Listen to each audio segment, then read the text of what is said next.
C'est l'heure du sonneur. Et Alexis Poulain est avec nous. Bonjour Alexis. Bonjour. Et merci beaucoup d'être réveillé un petit peu plus tôt que l'heure de votre matinale. Merci d'être avec nous Alexis, journaliste, chroniqueur, cofondateur évidemment du site Le Monde Moderne. Alors, on revient sur ce qui s'est passé, la fameuse affaire de la gifle. Je rappelle un peu les faits pour tout le monde avant de commenter et de tenter de comprendre en quoi finalement ce n'est pas une affaire anecdotique. Dimanche soir, donc Emmanuel Macron est arrivé à l'aéroport d'Hanoï au Vietnam. Première étape d'une tournée diplomatique en Asie du Sud-Est. Il va aller ensuite en Indonésie, à Singapour. Mais pas de peau, cette visite commence mal dans le cadre de cette stratégie indo-pacifique française qui est censée mettre en avant une alternative face à la rivalité sino-américaine. Eh bien, ça a plutôt tourné à la catastrophe médiatique puisque dès l'ouverture des portes de l'avion, eh bien, plusieurs médias ont pu filmer la porte qui s'ouvre et le président, on voit qu'il se prend une espèce de gifle, en tout cas, on voit une main sur le visage du président qui laisse supposer qu'il aurait reçu une claque de son épouse, Brigitte. On va regarder cette première image. Voilà. Et puis, alors, moi, j'aime bien, on voit pas le petit coucou. Ah si, ça y est, il a le petit coucou. Tout va bien, parce que bon, il se rend compte quand même qu'il est filmé. Alors pour ceux qui n'ont pas l'image, qui nous écoutent par exemple en podcast, parce que vous pouvez nous écouter en podcast, on voit donc la porte s'ouvrir et puis en effet un geste avec deux mains, l'une plus sur le menton et l'autre un peu plus au niveau du col, posée sur Emmanuel Macron. On voit bien le geste de recul également d'Emmanuel Macron. Alors l'Élysée commence tout de suite par démentir, puisqu'il se trouve que cette vidéo a été publiée par RT. Donc l'Élysée dément et parle de propagande russe, évidemment. Ce n'est qu'une mauvaise propagande russe. Bon, pas de chance. L'Élysée est un peu coincé parce qu'on a une autre agence, l'agence Associated Press, qui a filmé et publié cette vidéo. Donc, forcé de revenir en arrière, le nouveau communiqué, l'entourage du président et l'Élysée parlent de moments de complicité mais qui donnent du grain à moudre aux complotistes. Donc voilà la nouvelle version. Un peu plus tard dans la journée, même Emmanuel Macron lui-même réagit à cette polémique au micro de BFM. Il revient et puis revient sur les anciennes polémiques, celle du mouchoir, et il dénonce les maboules et les Russes. Donc quand même les Russes reviennent dans son discours. Je vous propose d'écouter plusieurs extraits de cette sortie d'Emmanuel Macron sur BFM qui est intéressante à analyser. On écoute la première. Les réseaux sont toujours les mêmes, ils sont assez tracés. Les Russes sont des bons alliés. Les extrêmes en France, des formidables proxys. Et après, on a des tas de comptes, anonymes ou pas. Et puis on a toujours les mêmes ça leur monte le caramel à la tête, y compris des rédacteurs je ne parle pas de vous qui êtes là, mais enfin des commentateurs d'actualité qui n'ont jamais beaucoup aimé ce que je faisais, qui expliquaient ce matin que j'avais une diplomatie d'homme battu. Vous voyez, pour vous dire à quel point ce sont des fadas. Donc on a quand même beaucoup de fadas dans le système. On va reprendre chacun de ces mots dans quelques instants avec Alexis Poulain, parce que c'est quand même diplomatie d'homme battu, des fadas. Alors ça continue un peu plus loin, parce qu'après les fadas, il y a les maboules.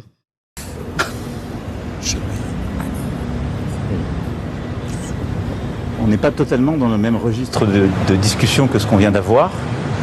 Alors il y a une dizaine de jours, il y avait une vidéo totalement authentique. Je retirais un mouchoir de la table. Et donc c'était un sachet de drogue que nous partagions avec le chancelier Merz et le Premier ministre Starmer. Je crois qu'il y a 8 jours, il y avait une vidéo totalement authentique où j'étais en train de serrer la main et nos mains restaient ensemble avec le président Erdogan, et ça devenait une fameuse clé turque où mon doigt était saisi. Et c'était soudain l'expression d'un rapport de force géopolitique qui disait beaucoup de la France. Et là, une vidéo qui ouvre, nous sommes en train de nous chamailler et plutôt de plaisanter avec mon épouse, et là, je suis surpris par cela, devient une espèce de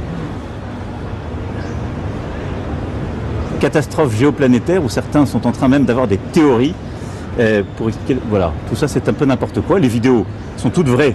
Après, il y a parfois des gens qui les trafiquent, mais on fait dire à une vidéo beaucoup de bêtises. Sur ces 3 vidéos, j'ai ramassé un Kleenex, serré la main à quelqu'un et juste plaisanter avec mon épouse comme on le fait assez souvent. C'était pas une erreur de démentir l'authenticité. Mais moi je vous dément tourné par Associated Press. Moi je vous dément rien du tout. Je vous dis juste que voilà, tout ça est un peu dans le monde où on vit. Je pense qu'on n'a pas tellement de temps à perdre. Et je vois beaucoup de maboules passer leur journée à expliquer sur toutes ces vidéos des interprétations. Je vous le dis, moi, ça Quand même un peu gêné quand on lui demande, mais vous l'avez quand même démenti ce truc.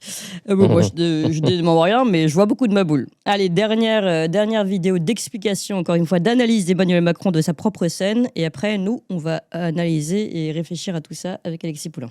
Moi, ça fait 3 semaines. Si vous faites l'agenda international du président de la République française, de Kiev à Tirana jusqu'à Hanoï, il y a des gens qui ont regardé des vidéos et qui pensent que j'ai partagé un sac de cocaïne, que j'ai fait un mano à mano avec un président turc et que là, maintenant, je suis en train d'avoir une scène de ménage avec ma femme. Rien de tout ça n'est vrai, pourtant ces 3 vidéos sont vraies. Donc il faut que tout le monde se...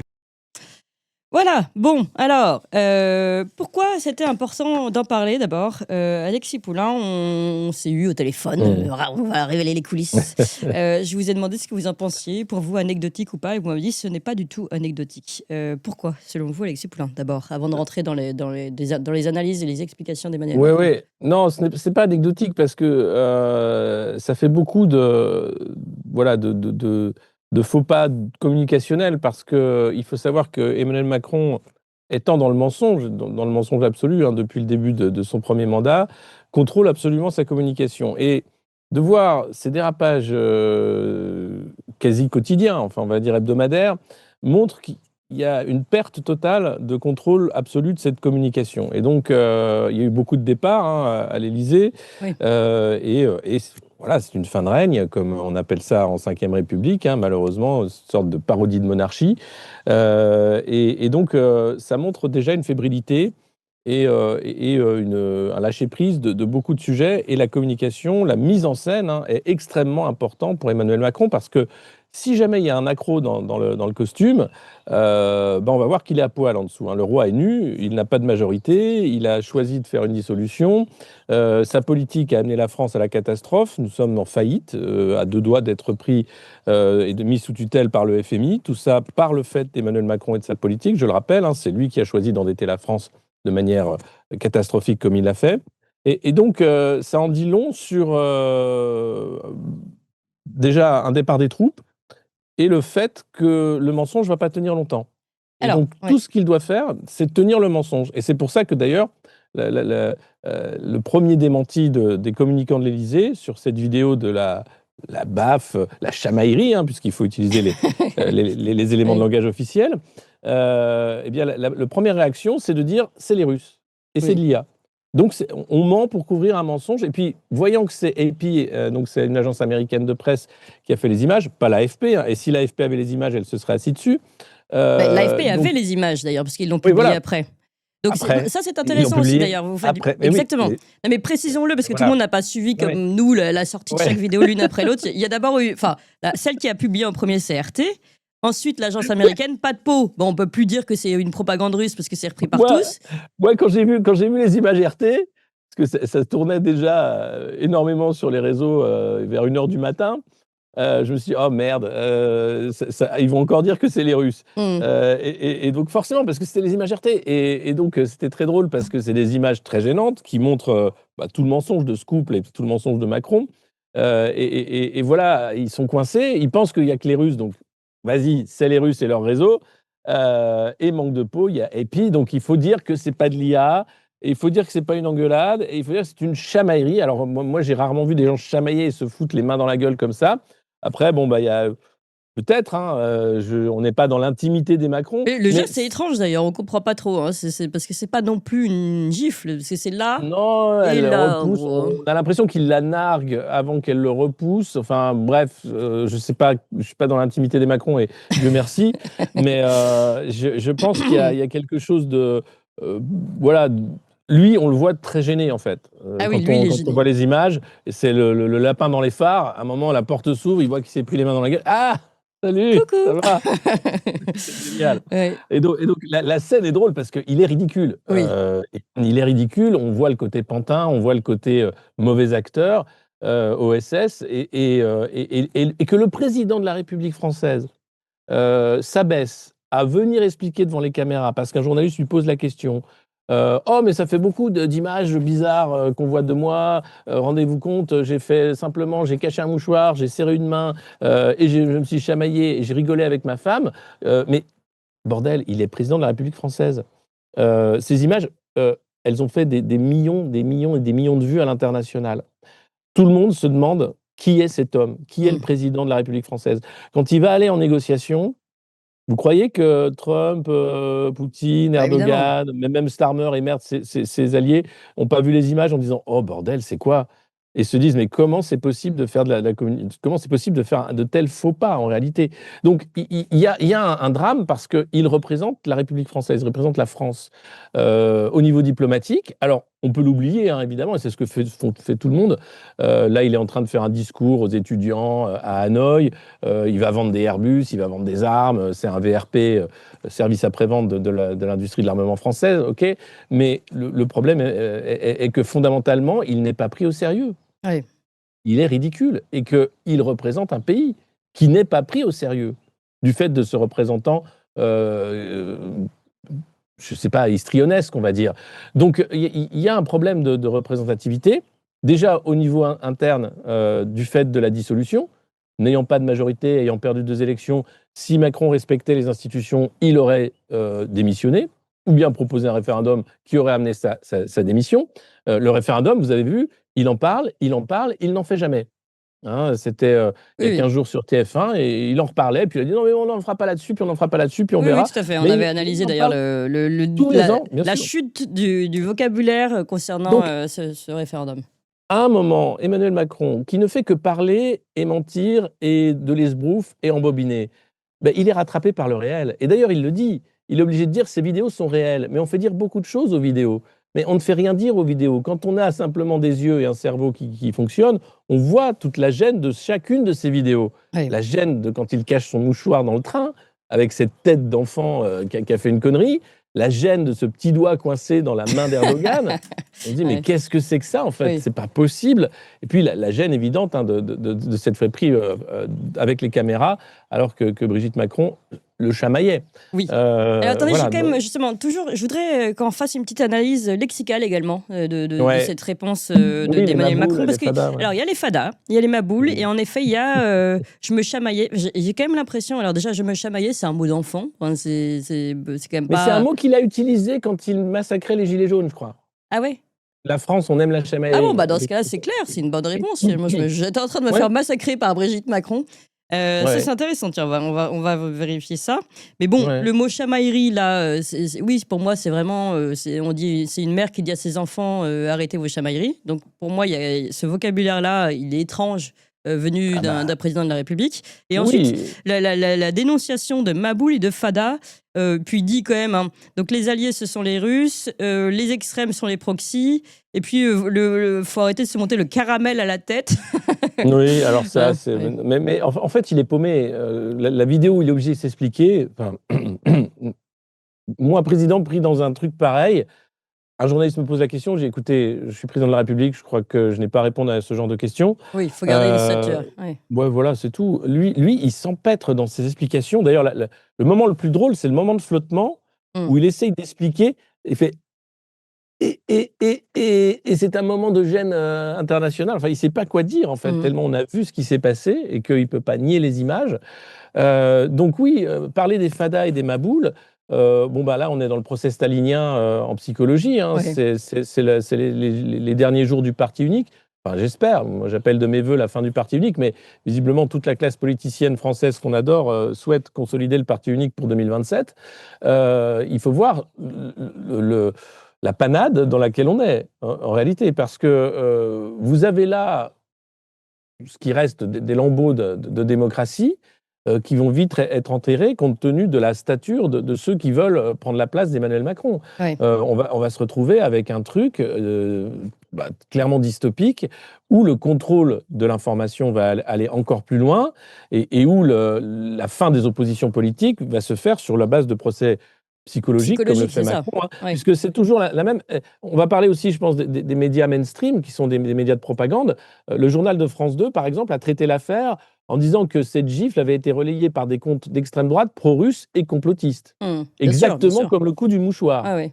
avec à peu près les mêmes captures d'écran. C'est toujours Philippot, Dupont-Aignan et Alex Jones. Et un peu moi des fois. Mais c'est quand même un truc de dingue de dire que les médias, tous dans leur ensemble, quels qu'ils soient, ont repris les éléments de langage, De l'Élysée. ont d'abord pris le démenti de l'Élysée pour dire que c'était les Russes à la lettre, et puis ont pris la chamaillerie à la lettre. Et que quand vous avez quelqu'un comme Vincent Herouet qui dit non mais c'est grave, parce que c'est lui qui est cité, je pense, par Macron, en disant qu'il avait une diplomatie d'homme battu, Oui. tout le plateau de CNews se fout de sa gueule. Alors que c'est le seul à avoir un discours sensé pour dire on a un grave problème d'avoir un président dans cette position de faiblesse pour aller négocier D'ailleurs, je ensuite. soupçonne Vincent Herouet de nous écouter, Alexis Poulain. Vous et moi. Ah ben, nous le saluons alors s'il nous écoute. Et heureusement qu'il y a encore des éclairs de génie sur ces plateaux-là parce que toute la lumière est en train de s'éteindre. Donc vraiment, et tous les médias sont là pour faire de la propagande. Preuve ultime. Alors c'est malheureux parce qu'on voit que les chiffres évidemment du JT de France 2 sont en train de descendre, hein. Ils sont encore à 4 millions de Français mal informés, mais c'est 4 millions de personnes par jour. Et nous, la sphère des podcasts indépendants, des médias indépendants, bon, ben, on est loin derrière. Bien sûr, on monte, mais lentement, avec des bâtons dans les roues. Et je trouve qu'il y a un vrai problème d'équilibre en fait, entre la propagande qui devient énorme, la censure que nous, on se prend directement parce qu'on gêne. Et l'autocensure, des gens qui regardent ces médias après, et qui s'interdisent de l'autocensure, réfléchir ou qui s'interdisent de... Et qui vont dire, mais tu te rends compte, on va pas parler de la vie privée de Macron, mais c'est ridicule. ça ne nous regarde pas, non mais c'est bon. Mais on va pas parler de la 4e dose, tu te rends compte. Le confort, exactement, le confort bourgeois. Oui, mais le confort bourgeois, c'est le fascisme. Il faut pas se leurrer. Ce sont les collabos, en tout cas. Oui, c'est peut-être pas eux les plus radicaux, mais ils collaborent à toutes les majorités dangereuses. Mais c'est ce que dit Pasolini, c'est voilà, à l'heure du fascisme, les bourgeois enverront mourir leurs filles et leurs fils, il y a pas de problème, c'est vraiment il y a cette obscénité en fait de ne pas vouloir réfléchir et d'empêcher les autres de réfléchir. Alors une dernière question Alexis pour justement nous réfléchir un peu, mais là c'est une question que je me pose, mais je vous la pose parce que vous avez peut-être plus d'éléments que moi. C'est une dispute avec Brigitte Macron et il me semble avoir déjà lu dans la presse d'ailleurs mainstream que parfois il y avait des tensions entre Brigitte et Emmanuel Macron. Est-ce que moi je me suis même demandé, attendez, moi je suis peut-être comme dit au bon tweet ceinture noire de complotisme, si c'était pas elle qui avait laissé justement sortir les informations, puisque bon, non, c'est la presse internationale, mais bon, est-ce qu'elle aurait pu bloquer?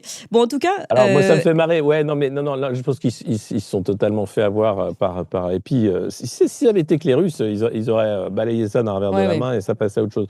En tout cas, est-ce qu'on peut imaginer un scénario dans lequel finalement, elle en est marre de lui, donc elle laisse fuiter des choses pour le punir, entre guillemets, ou autre chose, parce qu'on sait que c'est quand même elle qui règle la com? Non, je ne pense pas qu'elle en ait marre de lui. Je pense que c'est un couple infernal qui ne peut pas vivre l'un sans l'autre, qui ne peut pas exister l'un sans l'autre dans le mensonge. Et la question qui se pose, en fait, c'est l'ascendant qu'a Brigitte sur lui. C'est-à-dire, combien de décisions ont été prises pendant ces 2 mandats sur les mauvais conseils de Brigitte Macron, qui n'est qu'une prof de français issue d'Amiens. Enfin, on n'a rien contre les profs de français. Mais... Non, mais rien du tout. Mais attention, parce que Brigitte, c'est quand même une quête du pouvoir depuis toujours. Hein, le fait de s'immiscer dans les cercles de Bernard Arnault, d'aller chercher, tout à fait. etc. De donner des cours particuliers aux enfants pour rencontrer les parents. La vie spécial, parisienne, etc. Donc, il y a quelque chose derrière. Et puis, le tabou sur Brigitte, c'est-à-dire qu'on ne peut, au-delà, bien sûr, de cette histoire Becoming Brigitte, machin, mais même sur, ne serait-ce que de parler d'elle dans les médias, est quasiment interdit. Hein. Vous devez faire très attention. Qu'elle est très sexy. Qu'elle est très belle, qu'elle est incroyable, qu'elle a beaucoup d'esprit. Très féminine. Voilà. Mais combien de mauvais conseils et quelle est l'importance, en fait, de Brigitte Macron dans la politique d'Emmanuel Macron? C'est ça la question. Ensuite, évidemment, on peut aller loin. Moi, je suis allé à dire, mais peut-être que Brigitte se met en scène, c'est la seule qui peut foutre une baffe à Macron pour tous les Français, et qu'elle est en train de lancer Brigitte 2027. Ouais, on peut aussi se dire ça. Vous voyez, la seule qui peut foutre une baffe à Macron. Allez, vas-y, Brigitte 2027. Non, mais c'est ou la victimisation, bien sûr, de dire et on va se repencher sur ce couple dysfonctionnel où la prédation était là dès le début. Enfin, il avait 15 ans, 14 ans, elle en avait 40. Qu'est-ce qui s'est passé pendant toutes ces années pour combien de chamailleries? Oui. et de quel ordre. Donc voilà, il y a beaucoup de questions qui se posent. Évidemment, on n'est pas dans l'intimité des Macron, mais quand c'est des questions qui impactent la géostratégie et la position française dans la diplomatie internationale, et on a le l'image droit de de la se poser France. des questions. On a même le droit et le devoir. Merci beaucoup Alexis Poulain, journaliste, chroniqueur et cofondateur du site Le Monde Moderne, et on vous retrouve tous les matins sur votre... presque tous les matins. Mais oui. ouais. Bon alors très souvent le matin pour votre live et votre matinale Le Monde Moderne. À très bientôt Alexis Poulain, merci. Tout de suite on part aux États-Unis. On vous l'avait promis et ça y est, on se développe, on ouvre de nouvelles émissions. Vous avez déjà connu et rencontré les Tintins pour leur nouvelle émission des Tintins qui marche très fort. Évidemment l'émission d'André Berkoff. Cette semaine sort une nouvelle émission scientifique où on va tenter de poser de véritables questions sur des débats scientifiques qui ne sont pas fermés, contrairement à ce que on veut nous faire croire. Donc pour toutes ces émissions et encore d'autres, comment reprendre le pouvoir politique aussi, une autre émission à suivre, et puis des émissions historiques, géopolitiques et bien d'autres qui vont arriver. Il nous faut de la place parce que évidemment la première chaîne est déjà très prise par toutes les émissions et diffusions du matin notamment. Donc il faut qu'on ouvre une nouvelle chaîne et il faut que vous suiviez le mouvement surtout et que vous ayez tout de suite vous abonner à la nouvelle chaîne. Il faut aussi en parler à tout le monde. On compte vraiment sur vous parce que si on veut ouvrir ces nouvelles émissions, il faut que vous suiviez le mouvement et vraiment que vous alliez vous abonner tout de suite à la nouvelle chaîne YouTube. C'est pas compliqué, c'est gratuit, ça se fait en 2 clics. On vous met tout de suite le lien là, pouf, il apparaît. Le lien, vous pouvez vous abonner. C'est Toxin Plus, c'est ça, la nouvelle chaîne YouTube Toxin Plus pour toutes les émissions de l'après-midi.